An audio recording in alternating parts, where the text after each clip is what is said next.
Assalamualaikum warahmatullahi wabarakatuh. Perkenalkan, nama saya Farhania Disa dengan NIM 220901602014 dari kelas Akuntansi Terapan B. Di sini saya akan membawakan materi akuntansi pajak pertambahan nilai dan pajak penjualan atas barang mewah untuk memenuhi tugas ujian akhir semester saya. Terima kasih. Baik, yang pertama di sini ada pengertian dari PPN. Pajak pertambahan nilai atau PPN merupakan pajak atas konsumsi barang dan jasa di dalam daerah pabean yang dikenakan secara bertingkat dalam setiap jalur produksi dan distribusi. Kemudian ada objek pajak. Yang pertama, objek pajak pertambahan nilai dikenakan atas penyerahan barang kena pajak di dalam daerah pabean yang dilakukan oleh pengusaha, impor barang kena pajak, penyerahan jasa kena pajak yang dilakukan di dalam daerah pabean oleh pengusaha, dan pemanfaatan barang kena pajak tidak berwujud dari luar daerah pabean di dalam daerah pabean dan lain-lain. Yang kedua, barang kena pajak atau BKP adalah barang berwujud yang menurut sifat atau hukumnya dapat berupa barang bergerak atau barang tidak bergerak dan barang tidak berwujud yang dikenakan pajak berdasarkan Undang-Undang PPN dan PPNBM. Yang ketiga, jasa kena pajak atau JKP adalah setiap kegiatan pelayanan berdasarkan suatu ikatan atau perbuatan hukum yang menyebabkan suatu barang atau fasilitas atau kemudahan atau hak tersedia untuk dipakai. Kemudian ada penyerahan barang kena pajak. Pengertian penyerahan dimaksudkan sebagai penyerahan hak, pengalihan hak atas barang, pemakaian sendiri dan penyerahan lainnya seperti penyerahan karena konsinyasi. Penyerahan barang kena pajak terbagi atas dua adalah sebagai berikut. Yang pertama, tidak termasuk penyerahan barang kena pajak, yaitu penyerahan barang kena pajak kepada makelar sebagaimana dimaksud dalam Kitab Undang-Undang Hukum Dagang, penyerahan barang kena pajak untuk jaminan utang atau sampai piutang dan lain-lain. Yang kedua, penyerahan jasa kena pajak adalah setiap kegiatan pemberian JKP, termasuk JKP yang digunakan untuk kepentingan sendiri atau jasa kena pajak yang diberikan secara cuma-cuma oleh pengusaha kena pajak. Selanjutnya ada pajak penjualan atas barang mewah. Beberapa karakteristik yang perlu dipahami dalam PPNBM adalah sebagai berikut. Yang pertama, penggunaan terhadap PPNBM ini hanya satu kali, yaitu pada waktu penyerahan BKP yang tergolong mewah oleh pengusaha yang menghasilkan atau pada waktu impor barang kena pajak yang tergolong mewah. Yang kedua, PPNBM tidak dapat dilakukan pengkreditan dengan PPN, namun demikian apabila eksportir mengekspor BKP yang tergolong mewah, maka PPNBM yang telah dibayar pada saat perolehan dapat direstitusi. Selanjutnya, objek pajak penjualan atas barang mewah. Sebagai objek pajak penjualan atas barang mewah adalah sebagai berikut. Yang pertama, penyerahan barang kena pajak yang tergolong mewah yang dilakukan oleh pengusaha yang menghasilkan barang tersebut di dalam daerah pabean dalam kegiatan usaha atau pekerjaannya. Yang kedua, impor barang kena pajak yang tergolong mewah. Selanjutnya ada tarif pajak. Tarif pajak pertambahan nilai terdiri dari yang pertama yaitu tarif pajak pertambahan nilai sebesar 10%, yang kedua tarif pajak pertambahan nilai atas ekspor barang kena pajak sebesar 0%. Kemudian ada tarif pajak penjualan atas barang mewah. Yang pertama, tarif pajak penjualan atas barang mewah adalah serendah-rendahnya 10% dan paling tinggi 200%. Yang kedua, atas ekspor barang kena pajak yang tergolong mewah dikenai pajak dengan tarif 0%. Selanjutnya ada dasar pengenaan pajak. Dasar pengenaan pajak adalah jumlah harga jual atau penggantian atau nilai impor atau nilai ekspor atau nilai lain yang ditetapkan dengan keputusan Menteri Keuangan yang dipakai sebagai dasar untuk menghitung pajak yang terutang. Adapun bagian dari dasar pengenaan pajak yaitu yang pertama, nilai lain sebagai dasar pengenaan pajak.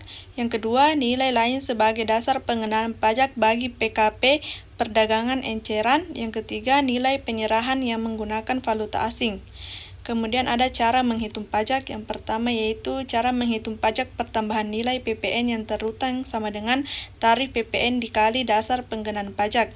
Yang kedua, PPN atau PPNBM menjadi bagian dari harga PPN dan PPNBM yang terutang dihitung 1/110 atau 1/130 tergantung tarif PPNBM dikali dasar penggenaan pajak.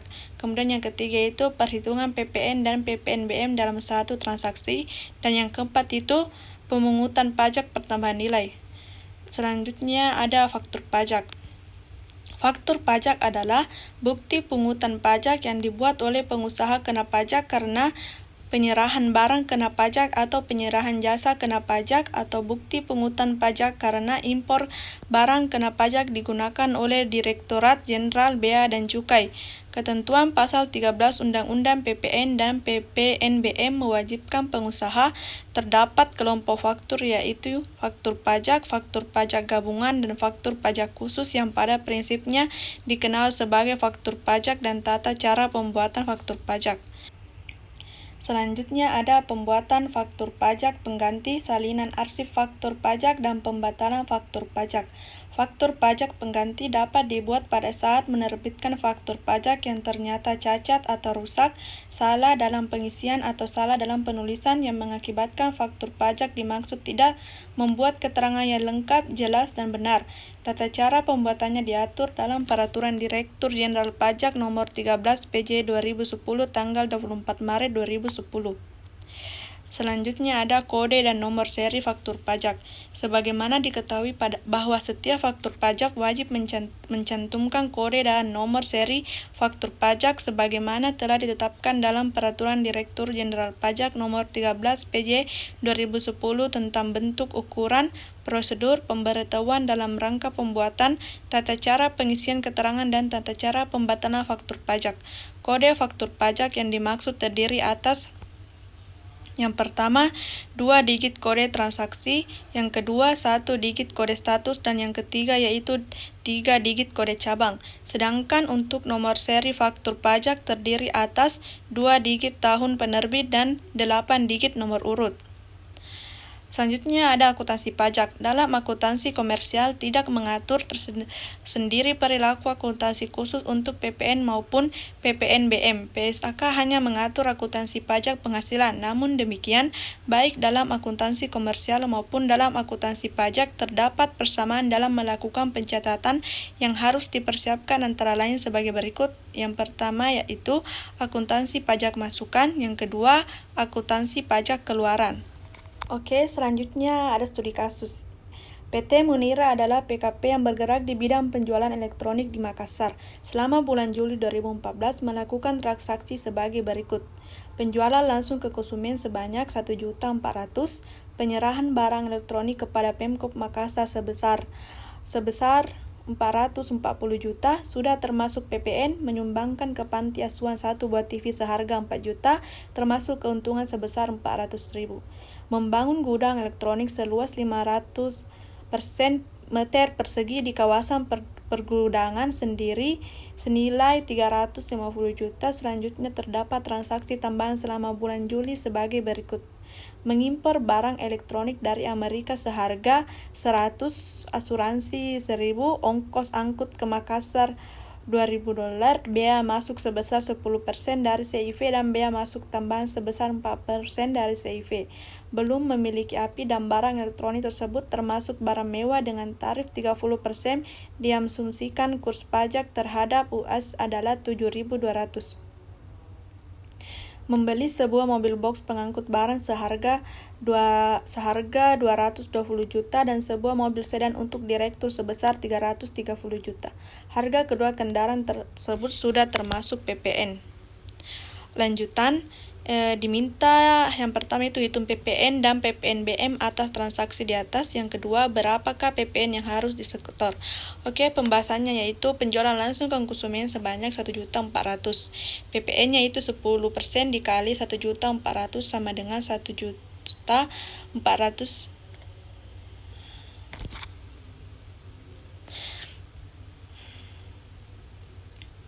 Oke, pembahasannya yaitu penjualan langsung ke konsumen sebanyak 1.400.000.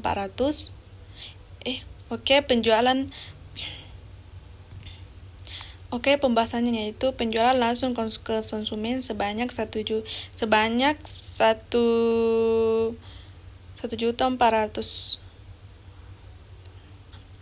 Oke, pembahasannya yaitu penjualan langsung ke konsumen sebanyak 1.400.000.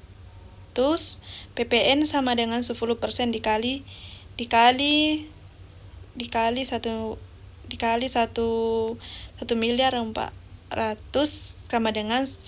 sama dengan 140 juta atau PPN keluaran. Penyerahan barang elektronik kepada Pemkop Makassar sebesar 440 juta sudah termasuk PPN. DPP-nya yaitu 100/110 dikali 440 juta sama dengan 400 juta. PPN-nya itu sama dengan 10% dikali 400 juta sama dengan 40 juta PPN keluaran. Kemudian ada studi kasus yang kedua yaitu toko Samsung menjual kulkas sebanyak 20 kulkas dengan harga satuannya sebesar 6 juta. Lalu berapakah PPN terutang toko Samsung yang wajib disetorkan? Total DPP atas penjualan 20 kulkas 20 kali 6 juta sama dengan 120 juta. PPN 10% dikali 120 juta sama dengan 12 juta. Jadi PPN terutang yang wajib disetorkan toko Samsung adalah sebesar 12 juta.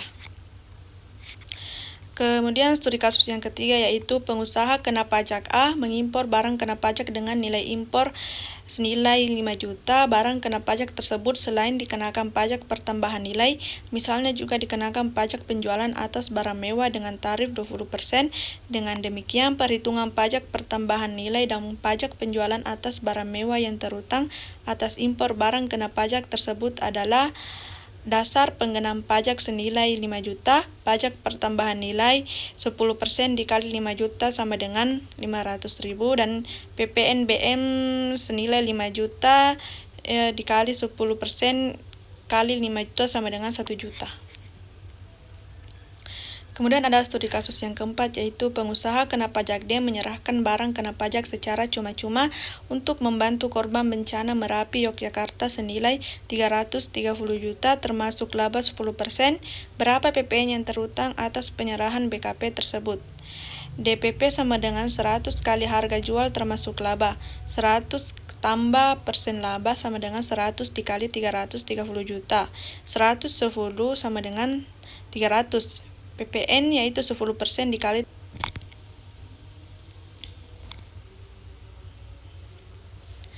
Kemudian studi kasus yang terakhir yaitu PT Sentosa adalah PKP dengan bidang usaha pemborong bangunan setelah selesai pembangunan sendiri satu unit gedung seluas 400 meter untuk rumah direksi dengan biaya 183 juta termasuk PPN atas pembelian bahan bangunan 13 juta.